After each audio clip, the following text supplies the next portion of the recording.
A Rádio Sputnik Entrevista. Amigos da Rádio Sputnik, em menos de 24 horas, a Polícia Federal deteve no Rio de Janeiro 2 ex-governadores do estado. Na quarta-feira, 16 de novembro, por determinação da Justiça Eleitoral de Campos, foi preso o ex-governador Antônio Garotinho. E na quinta-feira, 17, por determinação da 7ª Vara Federal do Rio de Janeiro e da 13ª Vara Federal de Curitiba, foi preso o ex-governador Sérgio Cabral. E em torno do significado político destas detenções, nós vamos conversar agora com o cientista político Antônio Marcelo Jackson, professor do Departamento de Educação e Tecnologias da Universidade Federal de Ouro Preto, em Minas Gerais. Boa tarde, meu caro Antônio Marcelo, como está o amigo? Tudo aqui, Arnaldo, é sempre um prazer atendê-lo. Politicamente, como você avalia as detenções destes 2 ex-governadores do estado do Rio de Janeiro, Antônio Garotinho e Sérgio Cabral?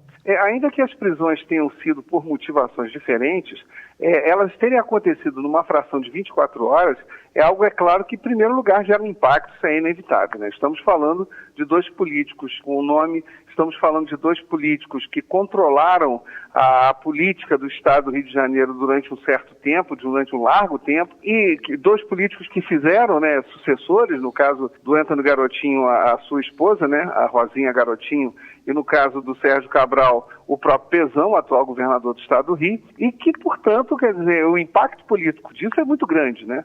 É grande, mas talvez muito menos pelo PR do Partido da República do Garotinho e muito mais pelo PMDB do Sérgio Cabral, né? Que o PMDB, esse sim, vem sofrendo, apesar de ter sido grandemente vitorioso nas eleições municipais, no geral ele está perdendo seus quadros, né? Vamos, por favor, sem juízo de valor, sem entrarmos aqui na discussão se as prisões são justas ou não, e minha opinião particular é que elas são justas, tá? Temos Eduardo Cunha na cadeia, temos agora Sérgio Cabral, temos várias pessoas aí que estão com o Eduardo Paes, que não conseguiu fazer o seu sucessor na Prefeitura do Rio de Janeiro. Quer dizer, então, em termos políticos, o impacto maior é do PMDB, é na cota do PMDB, né? Com certeza. Perfeito, exatamente isso que eu quero falar. O Antônio Garotinho hoje está no PR, mas já foi quadro do PMDB. Sim. O que significa para o PMDB ter 2 ex-governadores e 2 políticos do porte de projeção nacional como o Sérgio Cabral presos? E o PMDB envolvido em diversas políticas, em diversas polêmicas e alvo de diversos processos na esfera judicial. O que está acontecendo com este partido que já foi visto como o maior do Brasil? Arnaldo, o PMDB, ele infelizmente, ele sofre de um problema que nós, por outras razões, por outros temas de entrevista, nós já conversamos sobre isso, eu e você, tá? E que eu vou repetir aqui, né? É aquela famosa frase do Montesquieu: quem tem o poder tende a abusar dele, né? Ora, o PMDB, se você parar para pensar a longo prazo, tá? A médio e longo prazo, desde o fim da ditadura militar, o PMDB está no poder, né? Seja de forma direta com Sarney, por exemplo, tá? Ou seja de maneira indireta, por fazer parte dos ministérios, né? Então, quer dizer, e agora de novo de forma direta atual com o senhor Michel Temer.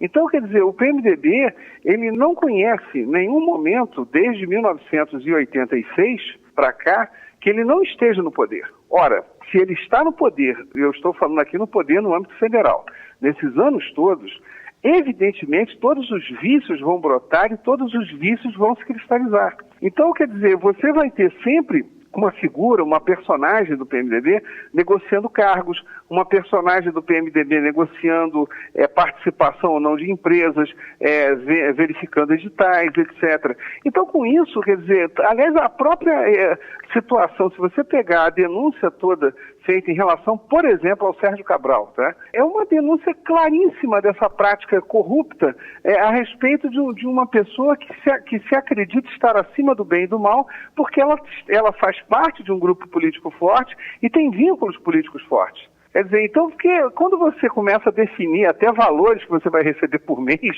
que foi isso, e todas as acusações parece que têm fundamento, porque vão bater mais à frente com uma comprovação de enriquecimento mesmo, de crescimento de patrimônio do senhor Sérgio Cabral Filho, né? Então parece que as denúncias têm sentido. Isso apenas comprova esse tipo de prática.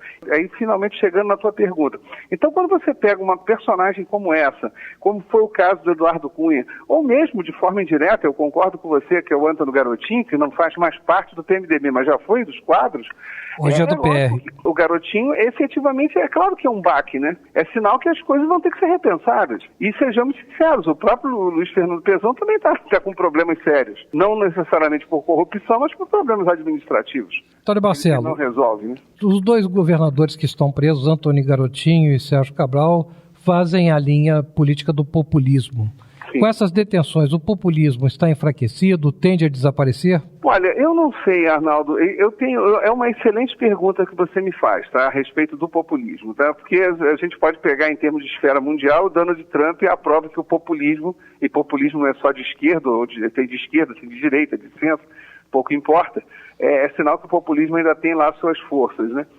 O que eu posso dizer a você é que em termos não digo de populismo, tá? Mas também transitando pelo populismo, ou lançando mão de recursos ou de instrumentos que são clássicos do populismo, tem certos padrões de comportamento eleitoral que se mantêm no Brasil e que não é que eles estejam ressuscitando ou ganhando nova força. Eu agora mesmo publiquei há poucos dias atrás um artigo sobre isso, onde eu mostro lá que, na verdade, você tem essa linha mais conservadora na política brasileira, ela sempre elege um percentual X de prefeitos. Isso não muda no quadro brasileiro, tá? Então, o que acontece? Então, não acho que seja um baque no populismo em si. E aí, concordo quando você diz que Cabral e Garotinho são populistas, tá? Isso eu concordo plenamente. Agora, então, o populismo em si eu não vejo problemas. O que eu vejo problemas é o PMDB, se ele vai ter quadros para apresentar para as próximas eleições de 2018. Aí é outra conversa, né? E como muda de figura, né? Porque você fixou bem os limites, né? Quando da retomada do poder civil aconteceu o impedimento do presidente Tancredo Neves e quem assumiu o poder foi José Sarney, e agora temos Michel Temer no exercício efetivo da presidência da República. Entre José Sarney e Michel Temer, o PMDB preferiu fazer o papel de amigo do rei ao invés de ser o rei. E agora, vai conseguir manter o reino? Essa é que é a pergunta.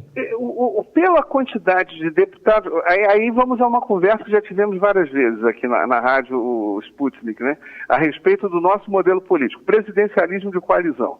O PMDB, ele é o partido que tem um número mais expressivo de deputados federais, tem sempre um número expressivo de senadores, não digo necessariamente que tem agora o maior número, tem o maior número de prefeituras, então significa que o PMDB, por mais que ele não tenha um nome para apresentar para as eleições de 2018, é claro, estou pensando em eleições gerais, tá? Para presidente da República, para os governos estaduais a conversa é outra, tá?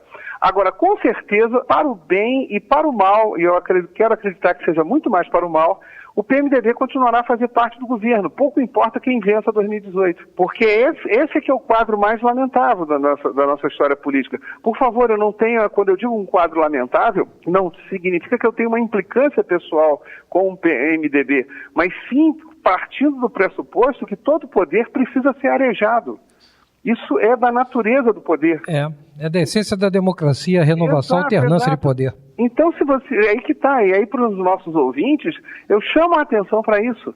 Se pegarmos de novo, para usar a expressão que você usou, do reinício dos governos civis no Brasil, 1985-86, para cá, o PMDB, e aí não foi o que eu falei, ele está no poder o tempo inteiro. Então, quer dizer, de uma forma direta ou indireta, depois da maneira conforme foi a Constituição de 88 feita em relação ao regime político, né, o presidencialismo de coalizão, aí a presença do PMDB passou a ser inconteste. Com isso, o que acabou acontecendo?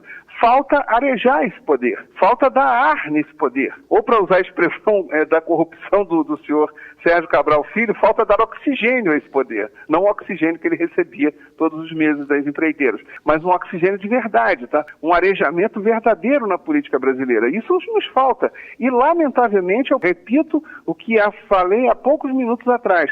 Não interessa quem vai vencer as eleições de 2018. O PMDB estará no poder. Essa é a parte triste. Meu caro Antônio Marcelo Jackson, muito obrigado por mais esta entrevista. E já que você está falando em oxigênio, que melhores ares soprem sobre a política nacional. Ô, Arnaldo, é tudo que eu quero. Muito obrigado, meu amigo. Até uma próxima oportunidade. Então, obrigado, Arnaldo. É sempre um prazer.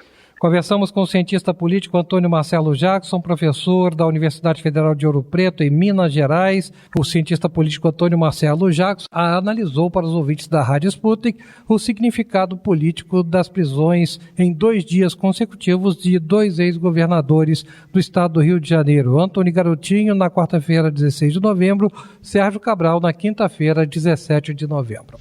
Rádio Sputnik.